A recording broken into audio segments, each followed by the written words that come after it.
హైదరాబాద్లోని పలు ఏరియాల్లో వర్షం దంచి కొడుతోంది. ఉరుములు మెరుపులు లేకుండా ఒక్కసారిగా వర్షం పడుతోంది.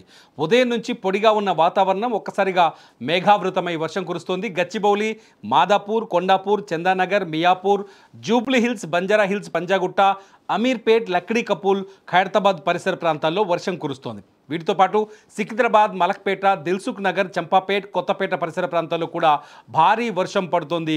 ఇక ఒక్కసారిగా కురిసిన భారీ వర్షానికి పలు చోట్ల రోడ్లు జలమయమయ్యాయి. వర్షపు నీరు రోడ్లపై నిలిచి వాహనదారులు తీవ్ర ఇబ్బందులు ఎదుర్కొంటున్నారు.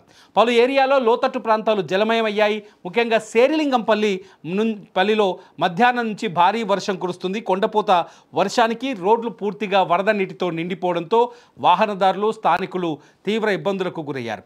శేర్లింగంపల్లి జోనల్ కార్యాలయానికి ఎదురుగా ఉన్న సుదర్శన్ నగర్ కాలనీ రోడ్డు పూర్తిగా వరద నీటితో నిండి చెరువును తలపించేలా మారింది. దీంతో అటువైపుగా వెళ్తున్న 2 వాహనాలు నీటిలో కొట్టుకుపోతున్న దృశ్యాల్ని మనకు కనిపిస్తున్నాయి. అయితే చిన్నపాటి వర్షం కురిసినా రోడ్డు పూర్తిగా వరద నీటితో నిండిపోతుందని స్థానికులు ఆగ్రహం వ్యక్తం చేస్తున్నారు.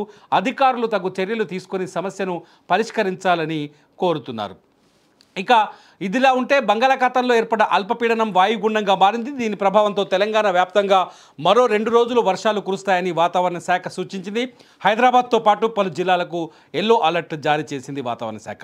అల్పపీడన ప్రభావంతో ఆదిలాబాద్, జగిత్యాల, కామారెడ్డి, కరీంనగర్, కొమరంభీం, ఆసిఫాబాద్, మహబూబ్ నగర్, మంచిర్యాల, మెదక్, మేడ్చల్, మల్కాజ్గిరి, నాగర్ కర్నూలు, నల్గొండ, నారాయణపేట, నిర్మల్, రంగారెడ్డి, సంగారెడ్డి జిల్లాలతో పాటు ఈ జిల్లాల్లో చిరుజల్లు నుంచి మోస్తారు వర్షాలు పడతాయని, గంటకు 40 కిలోమీటర్ల వేగంతో ఈదురుగాలు వీస్తాయని వాతావరణ శాఖ హెచ్చరికలు జారీ చేసింది.